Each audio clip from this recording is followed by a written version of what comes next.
ba talaga itong rabies? Rabies. Anong sanhi ng rabies? At paano na ipapasa mula sa hayop sa tao? Dr. Che. Ang una-una po, no, ang rabies po kasi ay pet. So, isa siyang nagaling sa, ang nagkukos is a virus. So, familiar po tayo during the COVID pandemic kung paano yung infection natin ng mga viruses. So, itong virus na to, particularly, ay nakukuha from the laway ng infected animal to a susceptible animal. So, tayong mga susceptible na posibleng makakuha ng sakit sa tao, hayop, aso, pusa, actually basically mga mammals, mga mammalian species. So, pati po mga baboy, baka, kambing, na-infect din sila ng rabies. Doktora, medyo nagpuputol-putol. Can you fix po your mic kasi medyo choppy? Hindi po. Better po kaya? Sige, let's try ha. I was just wondering, kasi nga you mentioned nga na it happens to mammals, no? It's a virus, tapos nakukuha yun po sa infected po na saliva. Yung mga ganun po, dahil po sa kinakain, kaya po nagkakaroon ng virus po yung katawan at yung saliva nila. I'm just curious kasi, yung mga kunyari, mga pets natin, mga pusa, or sabihin natin mga aso, kung nasa loob lang sila ng bahay, sila ba ay susceptible rin sa rabies? Ang rabies virus ay nakukuha po from an infected animal. So, hindi po siya nakukuha from yung mga myth natin sa basura, dahil nagbabasura, o dahil kumakain ng ano-ano. Hindi po. Kasi ang rabies virus ay nakukuha lang from an infected animal. So, kaya usually, bites or scratches sa pusa. Kasi pag nandun yung laway.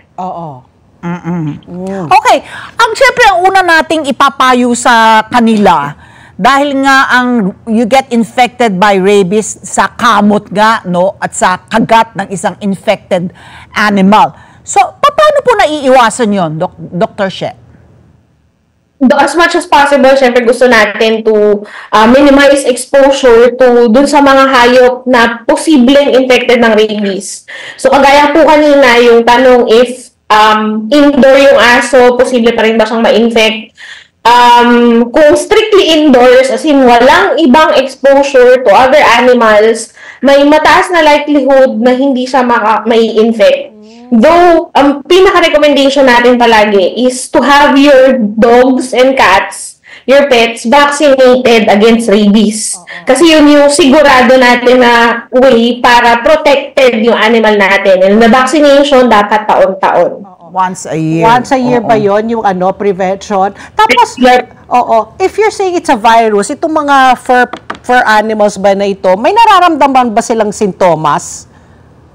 Yes po. Actually, when an animal is infected with rabies, within 3 to 5 days on the average, namamatay sila Nakakaano rin sa kanila, so sila rin namamatay. Kasi di ba ang tao, pag hindi po naagapan, pwedeng ikamatay. So pati pala yung hayop, maski na siya yung carrier, siya rin po pwede siyang mamatay. Yes po. Okay. So ano yung mga sintomas dapat natin ano yung una, kunyari, no, tayo po ay na-scratch o nakagat. Ano yung unang first aid na dapat natin gawin? Unang-una, ito po yung palagi naming nire-remind ang lahat na dapat alam natin lahat kung ano yung immediately na gagawin. Pag tayo po ay nagkaroon ng exposure sa potentially na may rabies na animal, whether kalmot yan or kagat, hugasan po natin yung area kung saan tayo nakagat o na-expose. Tapos, hugasan natin with running water and soap for at least 10 minutes. 10 minutes. So, kasi ang goal po natin with pagsasabon, yung rabies virus po kasi madali siyang ma-deactivate. So, even sa sabon, posible po siyang mamatay. Okay. Sa heat po, namamatay siya So, ang gusto natin, kung yung load ng virus na nandun sa laway, na nandun sa area kung saan tayo nakagat, mabawasan po natin siya. So, kaya immediately dapat hugasan po natin. With soap?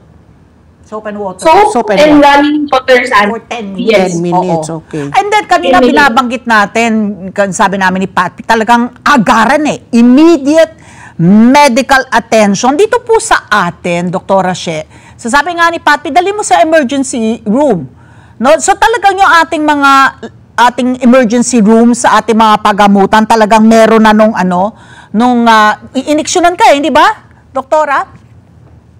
Yes po. So, after nating maghugas noon sa exposed area, punta po kaagad tayo sa pinakamalapit actually na mga animal bite centers or animal bite treatment centers. So, si DOH po ngayon actually ang goal nila is at least sana lahat ng local government unit, if hindi nga po, if possible hanggang barangay, meron para po yung mga ganyang klaseng cases, meron silang malapit na pupuntahan. Saan nakikita yung talaan nun, Doktora? So, kunwari, if you go online, animal bite centers na pinakamalapit sa akin. Yes po. Pag sinearch po yun sa Google, may lalabas po dyan. Animal Bite Center or Animal Bite Treatment Center. So, marami hospitals din ang mga bite centers na din. Let's get together. Sunday 25.